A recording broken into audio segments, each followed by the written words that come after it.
नमस्कार, चवींच्या पाराखडीमध्ये आपलं स्वागत आहे. चला तर एका नवीन रेसिपीला सुरुवात करूया.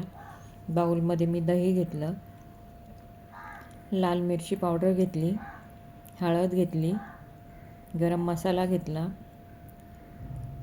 चिकन मसाला घेतला, आलं लसूण पेस्ट घेतली, चवीनुसार मीठ टाकून घेतलं, व्हिनेगर टाकलं थोडं. ते सर्व मी मिक्स करून घेतलं छान. मिक्स झाल्यानंतर मी बोनलेस चिकन टाकून घेतलं त्यात. ते देखील मिक्स करून 10 मिनटासाठी मॅरिनेट करायला ठेवलं.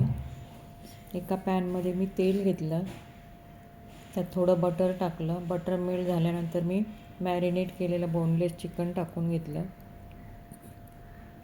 त्याला पाणी सुटेपर्यंत मी गॅसवर ठेवलं. पाणी छान आटून झाल्यानंतर मी एका मिक्सरच्या भांड्यात मी बॉईल केलेलं एगचं व्हाईट घेतलं फक्त.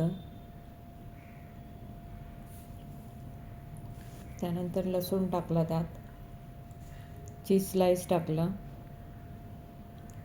दूध टाकून घेतलं, थोडंसं व्हिनेगर टाकलं आणि मिक्सरला छान बारीक वाटून घेतलं.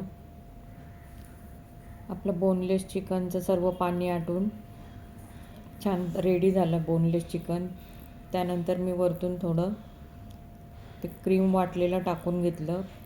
अगदी 5 मिनटासाठी झाकण ठेवून वाफवून घेतलं. तेही रेसिपी आपली रेडी झाली. रेसिपी आवडली असेल तर लाईक, शेअर